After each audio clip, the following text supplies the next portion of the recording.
Hello friends, मैं राहुल मिश्रा और आज के वीडियो में हम डिस्कशन करने वाले हैं कि VFD क्या है। दोस्तों, इस वीडियो में मैं आपको एक्सप्लेन करूंगा कि VFD क्या है, VFD का यूज कहां कहां किया जाता है। इसके अलावा मैं आपको बताऊंगा कि VFD में कौन कौन से फंक्शंस होते हैं और साथ ही हम ये भी समझेंगे इस वीडियो में कि VFD किस तरीके से प्रोसेस करता है। तो दोस्तों, इस वीडियो को आप शुरू से लास्ट तक जरूर देखिएगा ताकि आपको VFD से रिलेटेड सारे के सारे जो कॉन्सेप्ट हैं वो क्लियर हो जाएं। तो चलिए वीडियो को स्टार्ट करते हैं और देखते हैं कि VFD बेसिकली है क्या। तो बेसिकली यदि आपसे कभी पूछा जाए कि VFD क्या है, तो दोस्तों सबसे पहले हम VFD को समझने के पहले हम ये समझेंगे कि VFD के और कौन कौन से नाम होते हैं। तो देखिए, VFD का जो फुल फॉर्म होता है वो होता है वेरिएबल फ्रीक्वेंसी ड्राइव। इसके अलावा एडजस्टेबल फ्रीक्वेंसी ड्राइव और एडजस्टेबल स्पीड ड्राइव। इसके अलावा variable speed drive, AC drive, micro drive, inverter drive, variable voltage, variable frequency drive और ड्राइव। देखो दोस्तों, ये जो है ये VFD के सिमिलर ही नाम है। दैट मीन्स यदि कभी आपसे पूछा जाए कि VFD क्या है या अदर नामों से यदि क्वेश्चन किया जाए तो आपको VFD ही बताना है। दैट मीन्स यदि एडजस्टेबल फ्रीक्वेंसी ड्राइव भी आपसे पूछा जाता है तो आपको डिस्क्राइब करना है VFD के बारे में ही। तो अल्टीमेटली VFD को इन नामों से भी बुलाया जाता है। दोस्तों, यदि आपसे पूछा जाए कि फाइनली बताइए कि VFD क्या है, तो दोस्तों VFD जो है एक इलेक्ट्रॉनिक डिवाइस है जो कि मोटर को कंट्रोल करती है। तो फाइनली VFD एक इलेक्ट्रॉनिक डिवाइस है जो मोटर को कंट्रोल करने के लिए यूज की जाती है। देखो दोस्तों, मोटर को कंट्रोल करने के लिए मोटर के कुछ पैरामीटर्स होते हैं। देखो कौन कौन से पैरामीटर होते हैं। एक तो स्पीड पैरामीटर होता है, टॉर्क पैरामीटर होता है। तो फाइनली VFD जो है मोटर के स्पीड और टॉर्क को कंट्रोल करने का काम करता है। किसके रिस्पेक्ट में कंट्रोल करने का काम करता है? फ्रीक्वेंसी के रिस्पेक्ट में VFD मोटर की स्पीड और टॉर्क को कंट्रोल करने का काम करता है। इसका मतलब यह है दोस्तों कि यदि मैं फ्रीक्वेंसी को वेरी कराऊंगा तो उसके रिस्पेक्ट में जो स्पीड और टॉर्क होगा यह भी वेरी होगा। दैट मींस यदि मैं स्पीड और टॉर्क को कंट्रोल कराना होगा तो मैं फ्रीक्वेंसी को कंट्रोल करके स्पीड और टॉर्क को भी कंट्रोल कर सकता हूं। तो फाइनली VFD के जरिए हम मोटर के जो पैरामीटर्स होते हैं उनको हम कंट्रोल करते हैं। दोस्तों, VFD का एक और ही एडवांटेज है या बेनिफिट है। तो VFD क्या करता है? VFD रेगुलेट करता है एसिलेशन और डीएसिलेशन टाइम को मोटर के। यदि हम मोटर को स्टॉप करते हैं या स्टार्ट करते हैं तो उसके एसिलेशन और डीएसिलेशन टाइम को कंट्रोल करने का काम या रेगुलेट करने का जो काम होता है फाइनली VFD का होता है। तो दोस्तों, इसमें आपने ये समझा अभी कि VFD फाइनली है क्या और VFD को किन किन नामों से बुलाया जाता है। दोस्तों, अब हम समझेंगे कि फाइनली VFD को लगाने के क्या क्या बेनिफिट्स होते हैं। तो दोस्तों, VFD के बेनिफिट्स क्या हैं? तो देखिए, VFD जो होगी, VFD यदि आप अप्लाई करते हैं तो एनर्जी सेविंग जो होगा ये काफी अच्छे तरीके से होता है। इसके अलावा कंट्रोल परफॉर्मेंस, दैट मींस जो मोटर के परफॉर्मेंस पैरामीटर होते हैं जैसे कि टॉर्क हो गया, स्पीड हो गए, है ना, इनको आप क्या कर सकते हैं? काफी अच्छे तरीके से कंट्रोल कर सकते हैं। तो दोस्तों, ये जो सॉफ्ट स्टार्टिंग होती है ये मैकेनिकल स्ट्रेस को कम करती है। यदि हमारे पास जो मोटर है यदि मैकेनिकल स्ट्रेस उसमें ज्यादा होता है तो उसका डिसएडवांटेज ये होता है कि मोटर का लाइफ टाइम कम हो जाता है। तो मोटर के लाइफ टाइम को बढ़ाने के लिए हमको मैकेनिकल स्ट्रेस को क्या करना होगा? कम करना होगा। ये मैकेनिकल स्ट्रेस जो है कम करने का जो काम करता है ये VFD करता है। इसके अलावा दोस्तों VFD क्या करेगा? VFD प्रोवाइड करेगा precisely control. That means VFD के जरिए जो कंट्रोल पैरामीटर्स होते हैं ये प्रिसाइजली कंट्रोल होते हैं। दोस्तों, ये जो हमारे पास VFD होते हैं ये VFD प्रोसेस को भी ऑप्टिमाइज करते हैं। दैट मींस स्पीड के माध्यम से जो ऑप्टिमाइजेशन प्रोसेस होगी ये भी आप ऑप्टिमाइज कर सकते हैं और देख सकते हैं कि हमारे पास जो भी प्रोसेस हो रहा है वो प्रोसेस किस तरीके से होगा। दोस्तों, अभी मैंने आपको बताया था कि VFD लगाने से मैकेनिकल स्ट्रेस कम होता है। तो यदि मैकेनिकल स्ट्रेस कम है तो उसके रिस्पेक्ट में जो मोटर का लाइफ टाइम होता है ये भी बढ़ जाता है। तो अल्टीमेटली यदि आप VFD लगाते हैं तो VFD लगाने से कुछ बेसिक फायदे होते हैं, जैसे कि मेन क्या है, मेन ये है कि मैकेनिकल स्ट्रेस को रिड्यूस करता है। इसके अलावा एनर्जी जो सेविंग है, एनर्जी सेविंग भी अच्छी तरीके से करता है। इसीलिए हम इंडस्ट्रियल ऑटोमेशन में VFD का यूज करते हैं। आइए दोस्तों अब हम देखते हैं कि VFD के जो पार्ट्स होते हैं ये किस किस तरीके से वर्क करते हैं और कौन कौन से पार्ट्स के कौन कौन से फंक्शंस हम यूज में करते हैं। तो दोस्तों अब हम समझेंगे कि VFD किस तरीके से दिखती है। इसके अलावा जो VFD के पार्ट्स होते हैं वो क्या क्या फंक्शन या क्या क्या वर्किंग परफॉर्म करते हैं। देखिए दोस्तों, ये जो मेरे पास एक VFD है ये डेल्टा का एक VFD मॉडल है जो कि EL मॉडल है। फाइनली दोस्तों जो हमारे पास VFD होता है ये VFD में इनपुट टर्मिनल होते हैं। ये जो टर्मिनल होते हैं यहां से हम VFD को सप्लाई देते हैं, तो ये हमारे इनपुट टर्मिनल कहलाते हैं। जो हम VFD में इनपुट देते हैं एग्जैक्टली उसके ही जस्ट नीचे आप देखेंगे तो 3 फेज आउटपुट टर्मिनल होते हैं। यहां पर जो हमारी मोटर है यहां पर कनेक्ट होती है, तो ये VFD का इनपुट टर्मिनल होता है और ये VFD का आउटपुट टर्मिनल होता है। दोस्तों ये जो हमारे पास VFD है, इस VFD में यहां पर एक डिस्प्ले टर्मिनल होता है या डिस्प्ले होता है। इस डिस्प्ले में जब हम फ्रीक्वेंसी को रोटेट करते हैं या जो भी हमारी कमांड होती है वो हमको दिखाई देती है। दोस्तों ये जो हमारे पास VFD है, VFD की जो कंडीशन होती है कि हमारी मोटर फॉरवर्ड कंडीशन में चल रही है कि रिवर्स कंडीशन में चल रही है, इसके अलावा रन मोड में है कि स्टॉप मोड में है, इसको देखने के लिए यहां पर एक टर्मिनल होते हैं या यहां पर एक LED लगी हुई होती है जिसपे हमको VFD की जो एक्चुअल कंडीशन है ये दिखाई देती है। दोस्तों यहां पर जब आप देखेंगे तो यहां पर कुछ बटन्स होते हैं। तो ये जो फर्स्ट ग्रीन कलर का बटन होता है इसको हम बोलते हैं रन बटन। उसके ही जस्ट नीचे जो एक बटन होता है इसको हम बोलते हैं स्टॉप बटन। जब हम किसी भी मोटर पे कोई कमांड देते हैं और उसको हम उस पर कंट्रोल करना चाहते हैं या उस पर ऑपरेशन परफॉर्म करना चाहते हैं तो हम लोग रन बटन का यूज करते हैं। दोस्तों ये जो रन बटन और स्टॉप बटन है इसी के जरिए हम मोटर की जो कंट्रोलिंग है वो हम अपने कमांड के जरिए सेट करके कंट्रोलिंग उस पर हम देख सकते हैं या ऑपरेशन हम उस पर देख सकते हैं। दोस्तों इन दोनों ही बटन के जस्ट साइड में आपको 2 बटन दिखाई देंगे। फर्स्ट जो बटन होता है इसको हम बोलते हैं इंक्रीजिंग बटन। ये जो बटन होगा इसमें हम जैसे फ्रीक्वेंसी को रोटेटरी के जरिए नहीं, हम यदि फ्रीक्वेंसी को वेरी करना चाहते हैं तो इस पे हम क्लिक करेंगे, इसको हम दबाएंगे तो ये जो हमारी फ्रीक्वेंसी है या तो कम होगी या तो ज्यादा होगी। इंक्रीज बटन पे हम इसको प्रेस करेंगे तो हमारी जो फ्रीक्वेंसी है ये इंक्रीज होगी।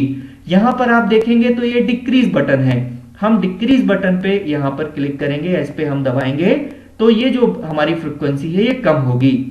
या हमको कोई पैरामीटर को सेट करना है, उस पैरामीटर की वैल्यू को या तो घटाना है या तो बढ़ाना है, तो हम लोग इंक्रीज बटन या डिक्रीज बटन का यूज करते हैं।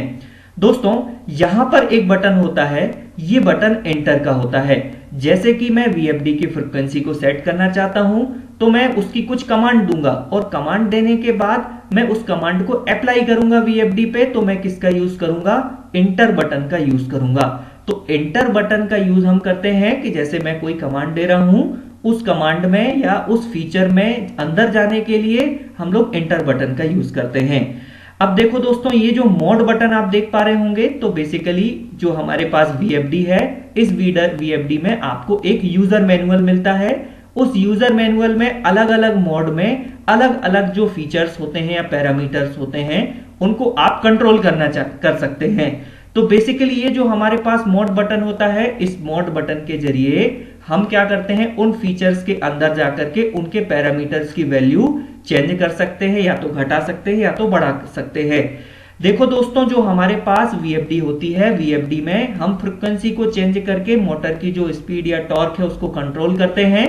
तो यहां पर एक रोटेटरी दिया हुआ होता है जिसको हम घुमा करके अपनी फ्रीक्वेंसी को वेरी करते हैं। ये जो फ्रीक्वेंसी वेरी होगी उसका जो आउटपुट होगा ये हमको आउटपुट 3 फेज के जो टर्मिनल से हमारी मोटर कनेक्ट होगी उसमें हमको दिखाई देगा। दोस्तों ये जो हमारे पास VFD होती है, इस VFD के जस्ट बैक एंड में आपको एक हीट सिंक नजर आएगा। जो हीट सिंक का काम होता है पावर डिसिपेशन का, जो पावर डिसिपेशन के फॉर्म में जो है हीट सिंक क्या करेगा, हमारी जो वीएफडी है इसको गर्म नहीं होने देगा, या जो हमारी पावर डिसिपेशन है ये प्रॉपर होती रहेगी। तो अल्टीमेटली हमारे पास कोई भी कंपनी की यदि वीएफडी होगी तो ऑलमोस्ट कुछ फीचर्स इसके सेम होंगे। देखिए कमांड अलग अलग हो सकती है और कमांड के जो पैरामीटर्स हो सकते हैं वो भी अलग अलग वेरी कर सकते हैं, लेकिन ये जो आप जो इसका फ्रेमवर्क देखेंगे ये फ्रेमवर्क फाइनली इसी तरीके से आपको सारी की सारी कंपनी की वीएफडी में आपको दिखाई देगा। दोस्तों अब हम समझेंगे कि वीएफडी का जो वर्किंग प्रिंसिपल है ये कौन से कॉन्सेप्ट पर आधारित होता है। तो दोस्तों आइए अब हम देखते हैं कि वीएफडी का जो वर्किंग प्रिंसिपल है इसका एक्चुअल कॉन्सेप्ट है क्या। दोस्तों आप सभी ने मोटर की स्पीड का एक फॉर्मूला पढ़ा होगा, N is equal to 120 into F divided by P। दोस्तों यहां पर जो N है, N का मतलब होता है स्पीड ऑफ रोटर। जो हमारी मोटर है, जो 3 फेज मोटर है, उस मोटर में जो रोटर की स्पीड होती है यदि उसको हमको कम ज्यादा करना है तो वो डिपेंड कर रही है एफ दैट मींस फ्रीक्वेंसी पर और पोल पर। तो दोस्तों यदि मुझे मोटर की स्पीड को कम या ज्यादा करना है तो हमारी जो मोटर की स्पीड है ये डिपेंड कर रही है फ्रीक्वेंसी पर और पोल पर। तो दोस्तों हम पोल को तो चेंज नहीं कर सकते, तो फाइनली जो हमारी मोटर की जो हमारी स्पीड है, मोटर की स्पीड डिपेंड फाइनली करती है किस पर, फ्रीक्वेंसी पर। तो हम मोटर की स्पीड को कंट्रोल कराने के लिए फ्रीक्वेंसी को वेरी करते हैं। यदि फ्रीक्वेंसी को हम बढ़ाएंगे तो हमारी मोटर की स्पीड भी उसी के रिस्पेक्ट में बढ़ेगी, यदि फ्रीक्वेंसी को हम घटाएंगे तो हमारी जो मोटर की स्पीड है वो भी उसी के रिस्पेक्ट में घटेगी। तो दोस्तों ये जो कॉन्सेप्ट होता है, इसी कॉन्सेप्ट को सिंप्लीफाई करने के लिए वी बाई एफ का एक रेशियो होता है। जो V होता है ये कहलाता है वोल्टेज और F कहलाता है फ्रीक्वेंसी। दोस्तों इन दोनों का ही जो रेशियो होता है ये एक कांस्टेंट होता है।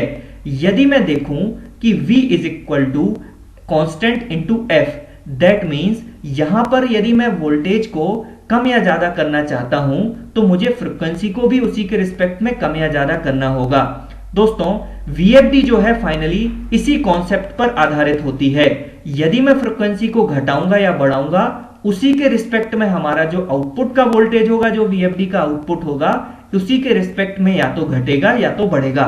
तो अल्टीमेटली यदि आपको पूछा जाए इलेक्ट्रिकल इंटरव्यू में कि बताइए वीएफडी का वर्किंग कॉन्सेप्ट क्या है या इसका बेसिक प्रिंसिपल फॉर्मूला क्या है, तो आपको बताना है कोई भी वीएफडी जो होती है ये वीएफडी वी बाई एफ के रेशियो पर काम करती है। जो वी बाई एफ का जो रेशियो होता है ये एक कांस्टेंट होता है। यदि मैं फ्रीक्वेंसी को घटाऊंगा बढ़ाऊंगा उसी के रिस्पेक्ट में हमारा जो आउटपुट वोल्टेज होगा ये भी घटेगा और बढ़ेगा। तो दोस्तों अभी आपने देखा कि वीएफडी का वर्किंग कॉन्सेप्ट क्या है। अब हम दोस्तों देखेंगे कि जो हमारे पास वीएफडी होती है इसका एक्चुअल ब्लॉक डायग्राम है क्या। आइए दोस्तों, तो दोस्तों कोई भी वीएफडी यदि ऑपरेशन परफॉर्म करेगी तो वो इसी फंक्शनल ब्लॉक डायग्राम पे करेगी। तो दोस्तों आइए अब हम देखते हैं कि वीएफडी का जो ब्लॉक डायग्राम है वो क्या है और कौन कौन से इसके जो ब्लॉक्स होते हैं ये क्या क्या ऑपरेशन परफॉर्म करते हैं। दोस्तों ये जो हमारे पास वीएफडी है, इस वीएफडी में जो हम इनपुट देते हैं ये input power that means 230 volt या 50 हर्ट्ज देते हैं। ये जो हमारे पास 230 वोल्ट या 50 हर्ट्ज होता है ये हमको फाइनली 3 टर्मिनल या 3 वोल्टेज के फॉर्म में या 3 फेज के फॉर्म में हमको आउटपुट मिलता है। ये जो आउटपुट मिलेगा इस आउटपुट को हम मोटर से कनेक्ट कर देंगे। तो दोस्तों यहां पर जो इनपुट पावर है ये हमारी सप्लाई हो सकती है। इस सप्लाई से ये जो पावर है ये होते हुए ये पहुंचता है रेक्टिफायर सर्किट की तरफ। दोस्तों ये जो रेक्टिफायर सर्किट होता है, इस रेक्टिफायर सर्किट का काम होता है किसी भी एसी के लिए अगेन से डीसी में कन्वर्ट करना। तो दोस्तों यहां पर जो एसी आती है इस एसी को पल्सेटिंग डीसी में जो कन्वर्ट करने का काम होता है ये होता है रेक्टिफायर सर्किट का काम। तो रेक्टिफायर सर्किट ये जो गिवन इनपुट होगा इसको पल्सेटिंग डीसी में कन्वर्ट करने का काम करेगा। दोस्तों यहां पर जो पल्सेटिंग डीसी मिलती है ये पल्सेटिंग डीसी में कुछ कंपोनेंट एसी के रह जाते हैं। तो ये जो कंपोनेंट एसी के होते हैं इसकी वजह से उसकी इफिशियंसी कम हो जाती है। अब यहां पर ये जो आपको पल्सेटिंग डीसी मिलती है, इसको प्योर डीसी में कन्वर्ट करने का काम डीसी बस फिल्टर का होता है। तो डीसी बस फिल्टर कॉम्बिनेशन होता है एक कैपेसिटर का और इंडक्टर का। इस तरीके से हम एक फिल्टर के कॉम्बिनेशन का यूज करके यहां पर जो पल्सेटिंग डीसी मिलती है इसको प्योर डीसी में कन्वर्ट कर सकते हैं। अब दोस्तों यहां पर जो प्योर डीसी मिलता है, इस प्योर डीसी को हम एक इन्वर्टर सर्किट में इनपुट करा देते हैं। यहां पर जो इन्वर्टर सर्किट होता है, ये इन्वर्टर सर्किट किसी भी डीसी के लिए अगेन से एसी में कन्वर्ट कर देगा। अब देखो दोस्तों, यहां पर भी मैंने इनपुट एसी दिया था और यहां पर भी आपको आउटपुट एसी मिल रहा है। तो अल्टीमेटली आपने इनपुट भी एसी दिया और आउटपुट भी एसी मिलता है, लेकिन यहां पर जो आपको एसी इनपुट मिल रहा है ये कंट्रोलेबल होगा। दैट मींस यहां पर जो आपको यहां पर वोल्टेज मिलेगा, ये वोल्टेज इन्वर्टर में जो आपकी स्विचिंग डिवाइस होती है उससे कंट्रोल होता है। इस तरीके से दोस्तों यहां पर जो switching device, that means IGBT या मॉसफेट हम जो यूज करते हैं इन्वर्टर सर्किट के लिए, इसको हम कंट्रोल करा करके हम जो आउटपुट वोल्टेज होगा उसको भी हम कंट्रोल कर सकते हैं। तो अल्टीमेटली यदि आपके पास कोई भी वीएफडी होगी तो वीएफडी का जो फंक्शनल ब्लॉक डायग्राम होगा वो इस तरीके से ऑपरेट करता है। आइए तो अब हम समझते हैं कि जो हमारे पास वीएफडी होती है इसका फाइनल सर्किट क्या होता है। दोस्तों यहां पर आप देखेंगे कि ये वीएफडी का बेसिक सर्किट डायग्राम है। देखो दोस्तों, ये जो हमारे पास सर्किट डायग्राम है, इस सर्किट डायग्राम में हम वीएफडी में इनपुट दे रहे हैं थ्री फेज आर, वाई और बी। दोस्तों ये जो थ्री फेज हैं ये पहुंच रहे हैं एक रेक्टिफायर सर्किट में। दोस्तों अभी मैंने आपको बताया था कि रेक्टिफायर सर्किट का काम होता है एसी के लिए पल्सेटिंग डीसी में कन्वर्ट करना। तो यहां पर जो ये रेक्टिफायर सर्किट होगा ये एसी को पल्सेटिंग डीसी में कन्वर्ट कर देगा। ठीक है दोस्तों, अब इसके बाद जो हमारे पास पल्सेटिंग डीसी होता है ये पहुंचता है एक फिल्टर में, इंडक्टर और कैपेसिटर का यूज करके। दैट मींस ये एक फिल्टर की तरह काम करेंगे। तो ये फिल्टर सर्किट पल्सेटिंग डीसी को प्योर डीसी में कन्वर्ट कर देगा। उसके बाद दोस्तों जो हमारे पास प्योर डीसी होता है, ये प्योर डीसी पहुंच जाता है एक इन्वर्टर सर्किट में। ये जो हमारे पास इन्वर्टर सर्किट होता है ये कॉम्बिनेशन होता है आईजीबीटी या तो मॉसफेट का। तो ये जो इन्वर्टर सर्किट है ये फाइनली स्विचिंग डिवाइस से मिलकर बना हुआ है। स्विचिंग डिवाइस कौन कौन सी होती हैं? आईजीबीटी या तो मॉसफेट। तो इस तरीके से ये जो आईजीबीटी होता है इसका जो गेट टर्मिनल होता है उसको हम कंट्रोल करा करके इसका जो आउटपुट होता है दैट मींस एसी होता है उसको हम कंट्रोल कर सकते हैं। तो अल्टीमेटली ये जो गेट टर्मिनल में हम कंट्रोल यूनिट से कंट्रोल करा करके जो हमारे पास वीएफडी के आउटपुट वोल्टेज होते हैं इनको हम कंट्रोल करा सकते हैं। तो फाइनली यदि मैं देखूं तो वीएफडी में मेन जो सर्किट टूल होते हैं या कंपोनेंट होते हैं वो होता है रेक्टिफायर, इसके अलावा आप देखेंगे तो फिल्टर और इसके अलावा इन्वर्टर। रेक्टिफायर का काम होता है पल्सेटिंग डीसी में कन्वर्ट करना और फिल्टर का काम होता है प्योर डीसी में कन्वर्ट करना, और इन्वर्टर का जो काम रहेगा इसका काम रहेगा वापस से एसी में कन्वर्ट करना। ये जो एसी में कन्वर्ट करेगा ये कंट्रोलेबल एसी होगी जिसकी मदद से हम मोटर के जो पैरामीटर्स होते हैं इनको हम कंट्रोल कर सकते हैं। आइए दोस्तों अब हम थोड़ा सा डेप्थ में देखते हैं कि इन्वर्टर किस तरीके से ऑपरेशन परफॉर्म करेगा। दोस्तों अब हम देखेंगे कि जो हमारे पास वीएफडी है, वीएफडी में जो जो कंपोनेंट या जो जो ब्लॉक डायग्राम में यूज किए हुए सर्किट हैं वो किस तरीके से ऑपरेट करते हैं। दोस्तों पहला जो यहां पर कंपोनेंट है या सर्किट है वो है रेक्टिफायर। दोस्तों ये जो रेक्टिफायर सर्किट है ये कॉम्बिनेशन होता है डायोड का। यहां पर आर, वाई और बी यहां पर हम इनपुट सप्लाई देते हैं। तो दोस्तों ये जो आर, वाई, बी है यहां पर तीन फेज सप्लाई किसी भी रेक्टिफायर सर्किट में इनपुट होगी। तो दोस्तों यहां पर जो आर फेज है, आर फेज जब किसी भी डायोड सर्किट या रेक्टिफायर सर्किट से पास होगा तो यहां पर जो आउटपुट मिलेगा ये उस पर्टिकुलर फेज की पीक वैल्यू मिलेगा। वैसे ही यदि मैं वाई फेज देखूं तो वाई फेज में भी उसकी पर्टिकुलर पीक वैल्यू मिलेगी। फिर उसके बाद बी फेज देखें तो बी फेज में भी आपको पीक वैल्यू मिलेगी। दोस्तों यहां पर जो हमने किसी भी रेक्टिफायर सर्किट के लिए इनपुट दिया था ये एसी दिया था। एसी मतलब तीन फेज हमने इनपुट दिए। ये जो तीन फेज इनपुट देने के बाद यहां पर रेक्टिफायर सर्किट जो आपको आउटपुट प्रोवाइड करेगा, ये आपको एक तरीके से पल्सेटिंग डीसी प्रोवाइड करेगा। दोस्तों यहां पर जो ये पल्सेटिंग डीसी होती है, ये प्योर डीसी नहीं होती। दैट मींस इसके अंदर कुछ कंपोनेंट एसी के रह जाते हैं।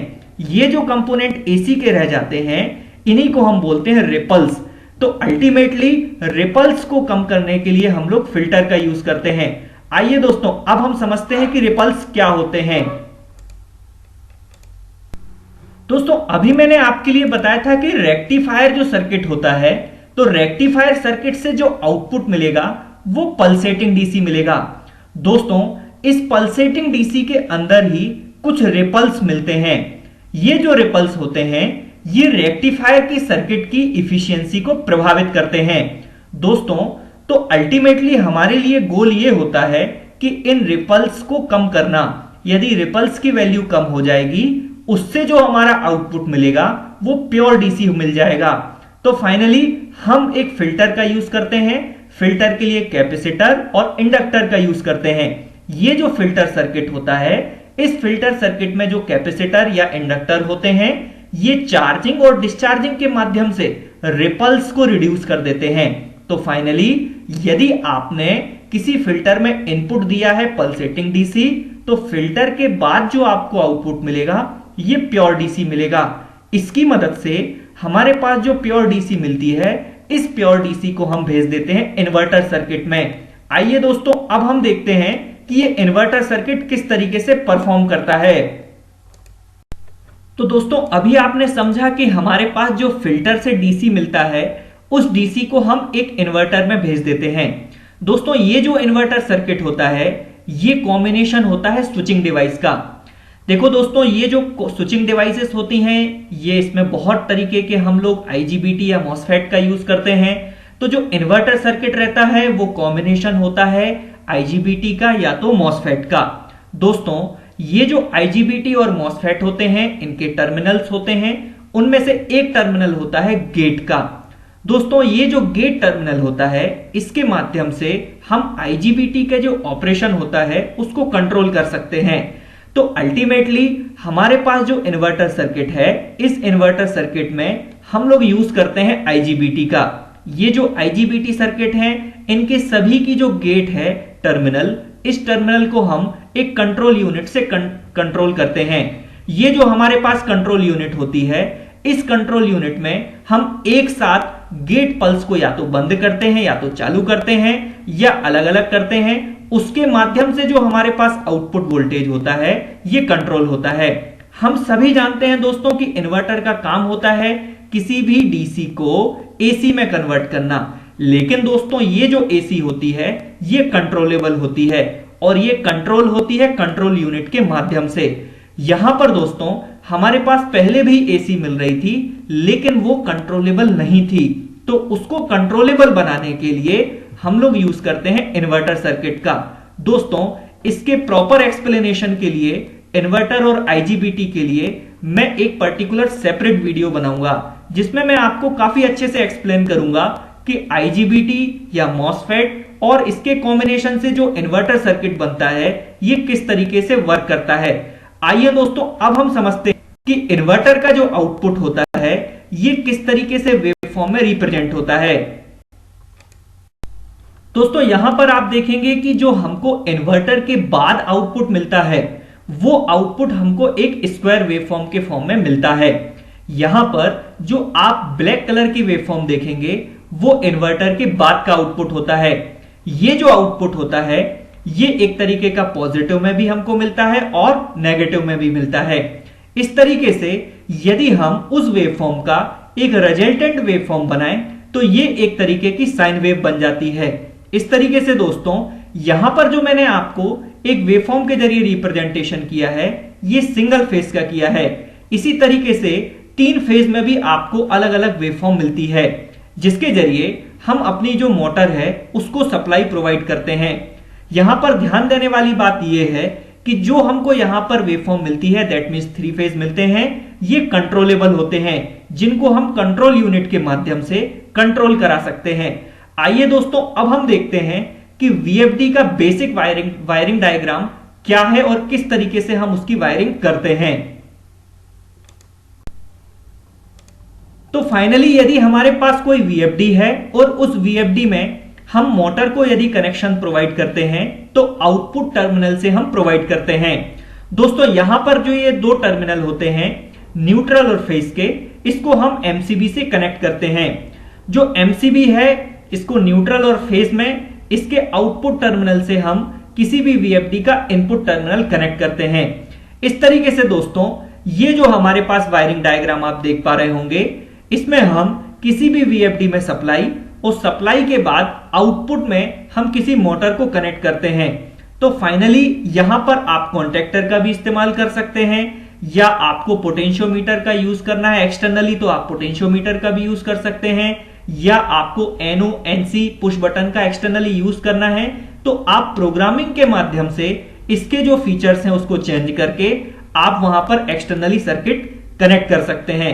दोस्तों ये जो आप वायरिंग डायग्राम देखेंगे ये एक बेसिक वायरिंग डायग्राम है जिसको हम बेसिक मोटर ऑपरेशन को कंट्रोल करने के लिए यूज कर सकते हैं। आपको यदि कोई फीचर को या तो एक्स्ट्रा बढ़ाना है या घटाना है तो ये जो टर्मिनल्स होते हैं यहां पर आप देखेंगे ये जो कुछ टर्मिनल्स होते हैं, इन टर्मिनल में सर्किट को या वायरिंग के माध्यम से हम किसी भी मोटर को एनओएनसी बटन के जरिए भी कंट्रोल करा सकते हैं। आइए दोस्तों अब हम देखते हैं कि कौन कौन से यूजर मैनुअल में किस किस तरीके के पैरामीटर को कैसे कैसे सेट किया जा सकता है। दोस्तों आप कोई भी वीएफडी लेंगे तो वीएफडी में आपको यूजर मैनुअल मिलेगा। दोस्तों यहां पर मैंने कुछ फोटोज डाले हुए हैं जो कि डेल्टा पीएलसी के ईएल मॉडल के डेटा शीट है। ये जो आप शीट देख पा रहे होंगे या यूजर मैनुअल है, इस यूजर मैनुअल में अलग अलग पैरामीटर्स हैं। दोस्तों यहां पर जो आपको कुछ दिखेंगे बेसिक पैरामीटर्स हैं और यहां पर जो है उसकी कमांड लिखी हुई है। इस तरीके से हम पैरामीटर की जो सेटिंग है वो कर सकते हैं। दोस्तों यहां पर start up display section, content multi function display section, identification AC motor drive या पैरामीटर रीसेट, इस तरीके से अलग अलग जो पैरामीटर्स हैं, अलग अलग पैरामीटर्स फ्रीक्वेंसी या फ्रीक्वेंसी को रीसेट करना या इसके अलावा एनओएनसी 2 वायर कनेक्शन करना, 3 वायर कनेक्शन करना, हम अलग अलग वायरिंग के माध्यम से या अलग अलग कमांड के माध्यम से हम किसी भी वीएफडी की प्रोग्रामिंग करते हैं। दोस्तों यदि एक मैं बेसिक एग्जांपल लूं कि यदि मुझे वीएफडी की फ्रीक्वेंसी को रीसेट करना है तो मैं किस तरीके से करूंगा।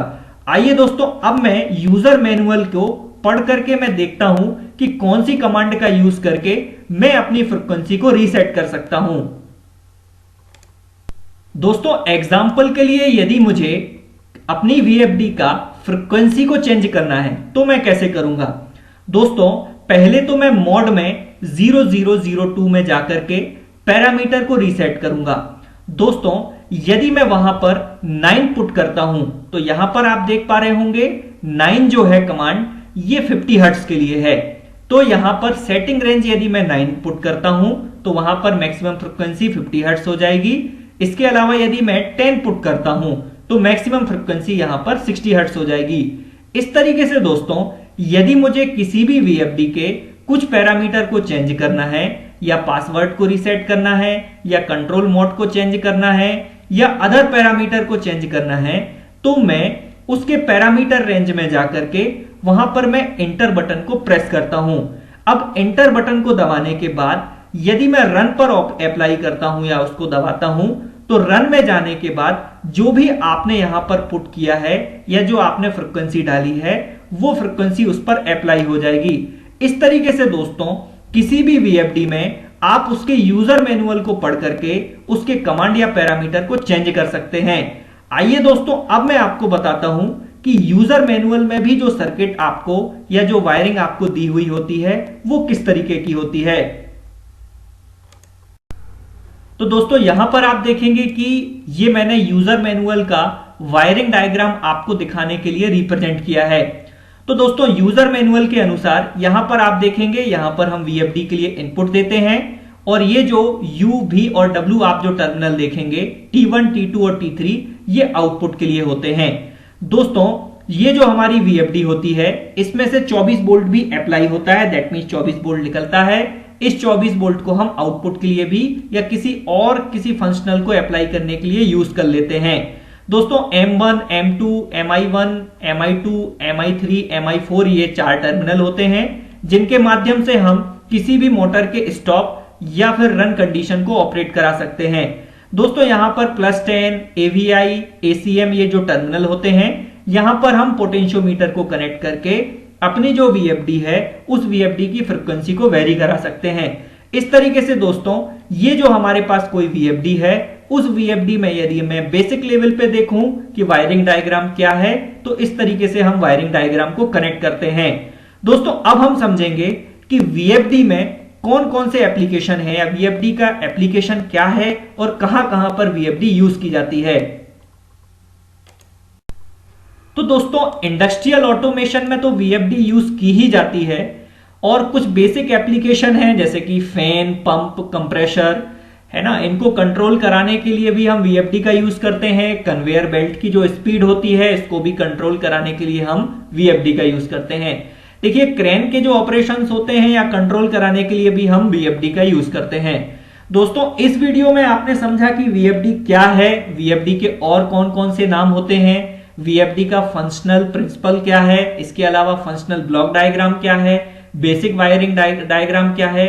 इसके अलावा आपने ये भी देखा कि उसके अंदर जो सर्किट होता है वो कैसे कैसे परफॉर्म करता है, आउटपुट किस तरीके से मिलता है। और दोस्तों आपने ये भी समझा कि VFD में यदि मैं प्रोग्रामिंग करता हूं तो किस तरीके से आप प्रोग्रामिंग को चेंज कर सकते हैं। तो दोस्तों ये जो वीडियो है इसके माध्यम से VFD का बेसिक आपको एक्सप्लेनेशन मिल गया होगा। दोस्तों आप सभी जानते हैं कि हम अपने वीडियो के लास्ट में एक इलेक्ट्रिकल से रिलेटेड क्वेश्चन पूछते हैं। तो दोस्तों इस बार का जो हमारा क्वेश्चन है वो ये, दोस्तों आपको बताना है कि कितने टाइप्स की मोटर होती है। तो फाइनली टाइप्स ऑफ मोटर आपको बताना है और ये जो क्वेश्चन है इस क्वेश्चन का जो आंसर है आपको हमारे वीडियो के कमेंट सेक्शन में जाकर के सिंगल लाइन में लिखना है। दोस्तों इस वीडियो से रिलेटेड आपको जो भी क्वेश्चन हो या कोई क्वेरी हो, आप हमारे व्हाट्सएप नंबर पर जाकर के वो क्वेश्चन लिख सकते हैं। दोस्तों आपको उस क्वेश्चन का आंसर जरूर मिलेगा। इसके साथ ही दोस्तों आगे के टेक्निकल वीडियो जैसे कि PLC, SCADA, automation, Arduino, PCB design और VLSI से रिलेटेड देखने के लिए हमारे चैनल को लाइक करें, सब्सक्राइब करें और बेल आइकन पर क्लिक करें। थैंक यू एंड गुड विशेष दोस्तों।